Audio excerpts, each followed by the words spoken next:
Hello everyone, first of all I hope you had a very Merry Christmas and I wish you all a Happy New Year. With this new year comes a new Formula 1 series to this channel. You see, in my own little F1 universe, things are a little bit different. I will start with some familiarity with Red Bull Honda. They remain relatively unchanged, still with a Honda V6 turbo hybrid in this world's much more open-ended engine regulations. Still the top team on the grid, they're definitely a contender for next season's World Championship. Another Honda-powered team is Jaguar F1, as they buy out the AlphaTauri team and their assets to re-enter the sport. After being bought out by Red Bull in the previous stint in the sport, it's quite fitting that they now own the junior team and will be looking to conquer the midfield in the coming seasons. But as one British brand enters, another one leaves as we say goodbye to Aston Martin. After some disappointing seasons, they pull out of Formula 1, selling the team to Toyota. With dominant stints in WRC and WEC, they look to expand into Formula 1 once again under their motorsport branding of Toyota Gazoo Racing Formula 1 team. They'll be running the Mercedes V8 power unit, using this season to learn its intricacies as they look to be an engine manufacturer themselves in the coming seasons. Speaking of Mercedes, they are now known as the AMG Mercedes Monster F1 team, as the energy drinks brand becomes the team's title sponsor as a kind of marketing strategy to compete with Red Bull. The car isn't as competitive as in previous seasons, but still expect them to be challenging for podiums and even maybe the odd race win. Their V8 power unit has proven quite reliable, so they'll be looking to fight for the top spots in the championship if they can string together some consistent results. And that's not the only team with Mercedes branding, as McLaren turn back the years once again sponsored by Vodafone, sporting the red and chrome as Vodafone McLaren Mercedes. Their affiliation with Mercedes is back to full strength, and you might see some AMG branding on the car. With Hamilton nearing the end of his career, Mercedes were looking for a team to use as a kind of junior program to rival the other big teams, and McLaren were more than happy to take the money as they look to rebuild and challenge for championships once again in the coming seasons.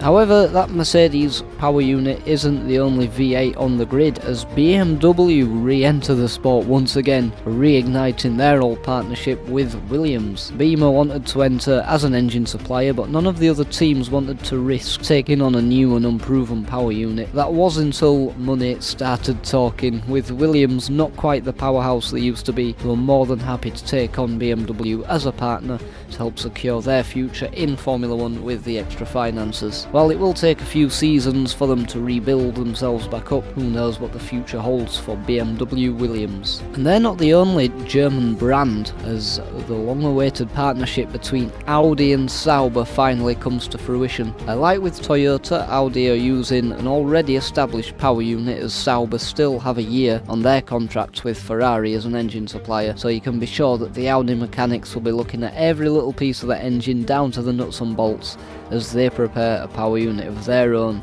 in the coming seasons. For now, they'll be looking for that top midfield spot, reigniting that classic rivalry between Jaguar and Sauber, albeit with an Audi badge instead of a Mercedes one. Speaking of the Ferrari power unit, they're looking to relive that dominant era they had with Schumacher all those years ago. They've put a screaming V10 underneath that engine cover, possibly the strongest power unit on the grid in terms of outright performance. However, with the engine revving so high, it often suffers with cooling issues and can sometimes be unreliable.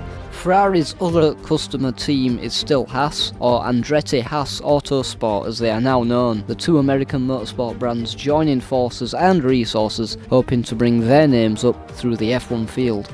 Still expect them to be fighting in the midfield for now, but as they develop, who knows what they can achieve in future seasons. Eventually they'll be looking to break away from Ferrari's influence, but for now at least they're the closest thing Ferrari has to a junior team, with Sauber leaving their stable in the coming seasons. As for Renault, they've all but resurrected the R25 with Fernando Alonso once again in the pilot's seat, of a screaming V10 monster.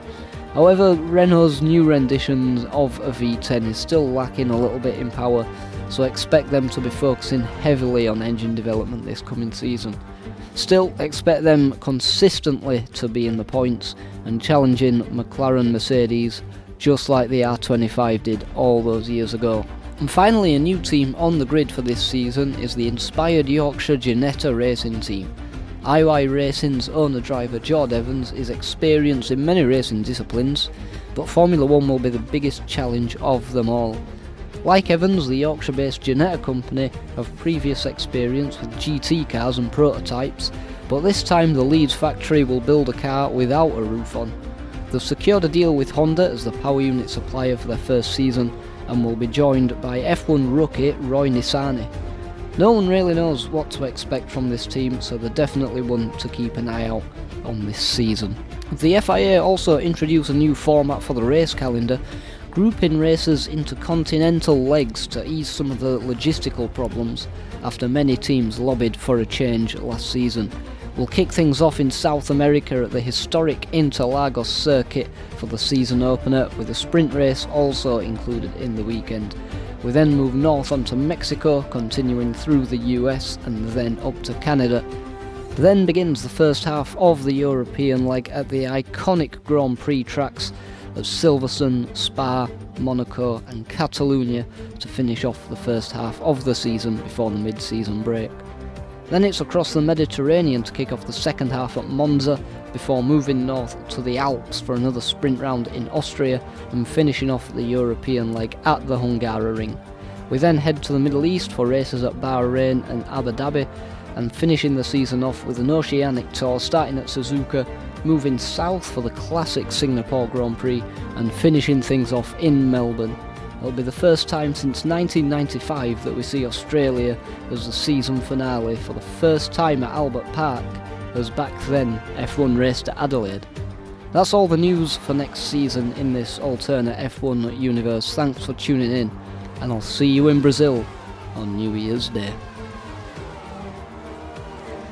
Alright guys, thank you very much for watching this video. If you're wondering what happened to the previous F1 series I were doing, basically all my recordings, all the video recordings, all the files corrupted on my new hard drive, so yeah, I wasn't best pleased. It was kind of a bit of a kick in the teeth, but you know, I saw it as an opportunity to kind of do more of a modded series and bring back some of the teams I used to watch when I were a kid growing up with Formula 1. So we've got the likes of Jaguar in there, the old Renault, I remember that thing.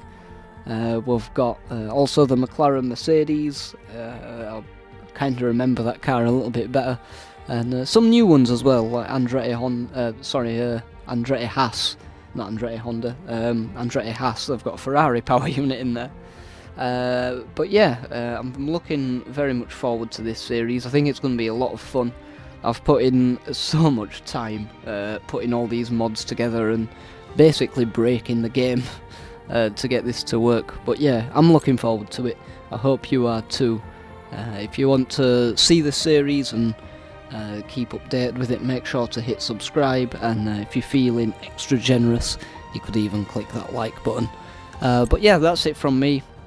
I hope you had an amazing Christmas, and I hope you have a happy new year, and yeah, I'll see you in the new year for this new series. Take care guys.